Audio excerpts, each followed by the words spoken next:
Introducción al curso de Física Clásica, Física en el mundo antiguo.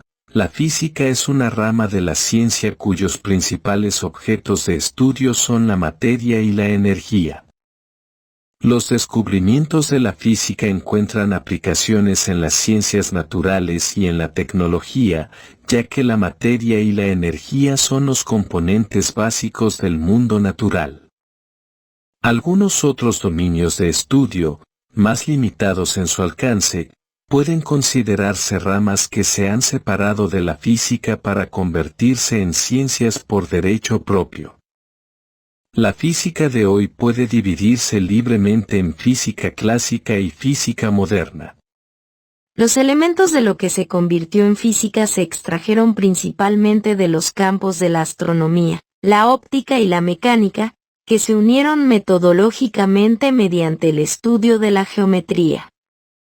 Estas disciplinas matemáticas comenzaron en la antigüedad con los babilonios y con escritores helenísticos como Arquímedes y Ptolomeo. Mientras tanto, la filosofía antigua, incluida la llamada física, se centró en explicar la naturaleza a través de ideas como los 4 tipos de causa de Aristóteles. Grecia. El movimiento hacia una comprensión racional de la naturaleza comenzó al menos desde el período arcaico en Grecia, 650 al 480 a.C., con los filósofos presocráticos. El filósofo Tales de Mileto, que vivió en algún momento entre el 600 y el 500 a.C., denominado el padre de la ciencia por negarse a aceptar varias explicaciones sobrenaturales, religiosas o mitológicas de los fenómenos naturales, proclamó que cada evento tenía una causa natural. Tales sugirió que el agua es el elemento básico, experimentando con la atracción entre imanes y ámbar frotado y formulando las primeras cosmologías registradas. Anaximandro, famoso por su teoría protoevolucionaria, disputó las ideas de Tales y propuso que, en lugar de agua, una sustancia llamada apeiron era la piedra angular de toda la materia. Alrededor del año 500 a.C., Heráclito propuso que la única ley básica que rige el universo era el principio del cambio y que nada permanece en el mismo estado indefinidamente. Esta observación lo convirtió en uno de los primeros eruditos en física antigua en abordar el papel del tiempo en el universo, un concepto clave y a veces polémico en la física moderna y actual. El físico temprano Leucipo, primera mitad del siglo V a.C., se opuso rotundamente a la idea de la intervención divina directa en el universo, proponiendo en cambio que los fenómenos naturales tenían una causa natural. Leucipo y su alumno Demócrito fueron los primeros en desarrollar la teoría del atomismo, la idea de que todo está compuesto enteramente de varios elementos imperecederos e indivisibles llamados átomos. Durante el período clásico en Grecia, entre el 500 al 323 a.C., y en la época helenística, de los reinos de los generales de Alejandro Magno, la filosofía natural se convirtió lentamente en un campo de estudio emocionante y polémico. Aristóteles, 384 a 322 a.C., un estudiante de Platón, promovió el concepto de que la observación de los fenómenos físicos podría conducir al descubrimiento de las leyes naturales que los rigen. Los escritos de Aristóteles cubren la física, metafísica, poesía, teatro, música, lógica, retórica, lingüística, política, gobierno, ética, biología y zoología.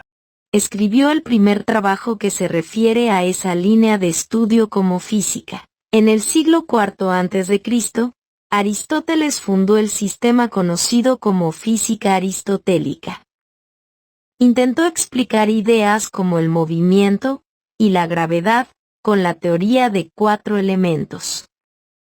Aristóteles creía que toda la materia estaba compuesta de éter, o alguna combinación de 4 elementos: tierra, agua, aire y fuego. Según Aristóteles, estos 4 elementos terrestres son capaces de transformarse y moverse hacia su lugar natural, por lo que una piedra cae hacia el centro del cosmos, pero las llamas se elevan hacia la circunferencia. Cabe anotar que esta física predecía una forma esférica para la Tierra, pero nadie sabía su tamaño hasta la estimación de Eratóstenes. Finalmente, la física aristotélica se hizo enormemente popular durante muchos siglos en Europa, informando los desarrollos científicos y académicos de la Edad Media. Siguió siendo el paradigma científico principal en Europa hasta la época de Galileo Galilei e Isaac Newton. Al principio de la Grecia clásica, el conocimiento de que la Tierra es esférica, redonda, era común. Alrededor de 240 a.C., como resultado de un experimento seminal, Eratóstenes, 276 al 194 a.C., estimó con precisión su circunferencia. En contraste con las vistas geocéntricas de Aristóteles, Aristarco de Samos, entre el 310 al 230 a.C., presentó un argumento explícito para un modelo heliocéntrico del sistema solar, es decir, para colocar el Sol, no la Tierra, en su centro. Seleuco de Seleucia, un seguidor de la teoría heliocéntrica de Aristarco, declaró que la Tierra giraba alrededor de su propio eje, que, a su vez, giraba alrededor del Sol. Aunque los argumentos que utilizó se perdieron, Plutarco declaró que Seleuco fue el primero en probar el sistema heliocéntrico a través del razonamiento. En el siglo III a.C., el matemático griego Arquímedes de Siracusa, 287 al 212 a.C., generalmente considerado como el mayor matemático de la antigüedad y uno de los más grandes de todos los tiempos, sentó las bases de la hidrostática, la estática y calculó las matemáticas subyacentes de la palanca. Un destacado científico de la antigüedad clásica, Arquímedes también desarrolló sistemas elaborados de poleas para mover objetos grandes con un mínimo de esfuerzo. El tornillo de Arquímedes apuntala la hidroingeniería moderna, y sus máquinas de guerra ayudaron a contener a los ejércitos de Roma en la Primera Guerra Púnica. Arquímedes incluso desgarró los argumentos de Aristóteles y su metafísica, señalando que era imposible separar las matemáticas y la naturaleza, y lo demostró al convertir las teorías matemáticas en invenciones prácticas. Además, en su trabajo On Floating Bodies, alrededor del año 250 a.C., Arquímedes desarrolló la ley de flotabilidad, también conocida como el principio de Arquímedes. En matemáticas, Arquímedes utilizó el método de agotamiento para calcular el área bajo el arco de una parábola con la suma de una serie infinita, y dio una aproximación notablemente precisa de pi. También definió la espiral con su nombre, fórmulas para los volúmenes de superficies de revolución y un ingenioso sistema para expresar números muy grandes. También desarrolló los principios de los estados de equilibrio y los centros de gravedad, ideas que influirían en los conocidos eruditos Galileo y Newton. Hiparco, 190-120 a.C., centrándose en la astronomía y las matemáticas, utilizó técnicas geométricas sofisticadas para mapear el movimiento de las estrellas y los planetas, incluso prediciendo los tiempos en que ocurrirían los eclipses solares. Además, agregó cálculos de la distancia del Sol y la Luna desde la Tierra, en función de sus mejoras en los instrumentos de observación utilizados en ese momento. Otro de los más famosos de los primeros físicos fue Ptolomeo, 90-168 DC, una de las mentes más destacadas durante la época del Imperio Romano.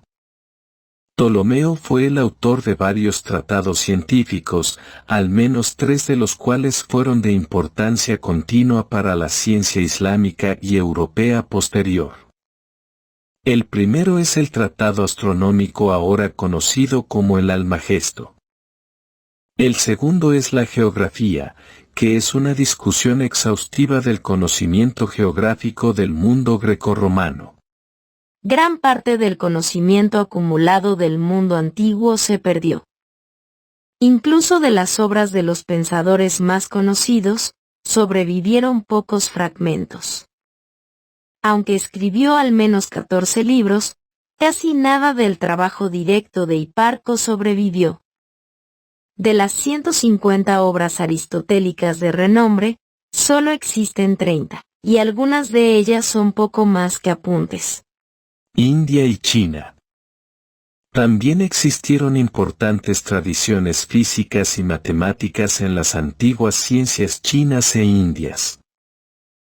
En la filosofía india, Maharishi Kanada fue el primero en desarrollar sistemáticamente una teoría del atomismo alrededor del año 200 a.C., Qin, 2000.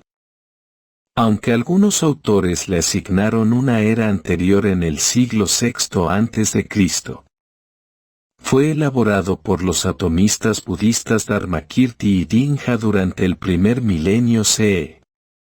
Pakwakakkayana, filósofo indio del siglo VI a.C. y contemporáneo del Buda Gautama, también había propuesto ideas sobre la constitución atómica del mundo material. Estos filósofos creían que otros elementos, excepto el éter, eran físicamente palpables y, por lo tanto, comprendían partículas minúsculas de materia. La última partícula minúscula de materia que no pudo subdividirse se denominó Parmanu. Estos filósofos consideraban que el átomo era indestructible, y por lo tanto, eterno. Los budistas pensaban que los átomos eran objetos diminutos que no se podían ver a simple vista y que aparecían y desaparecían en un instante. La escuela de filósofos de Vaisesika creía que un átomo era un mero punto en el espacio.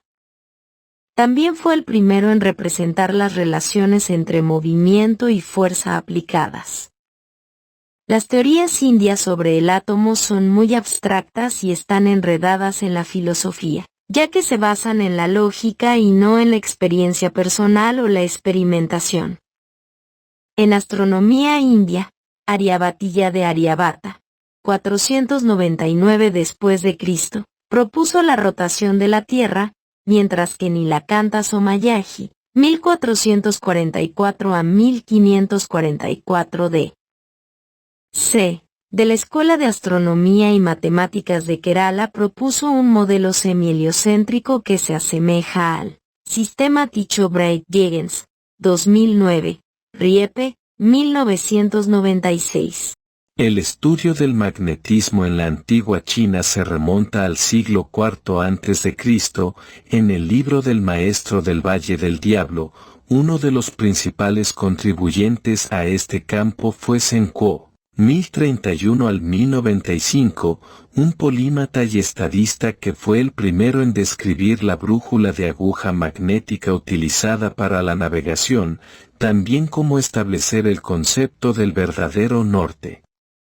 En óptica, Zheng Kuo desarrolló independientemente una cámara oscura. Bien, eso fue todo por el momento. Si les gustó esta presentación, no olviden suscribirse, darle me gusta y, especialmente, compartirlo. Eso mantiene vivo a este canal, y nos vemos en una próxima oportunidad.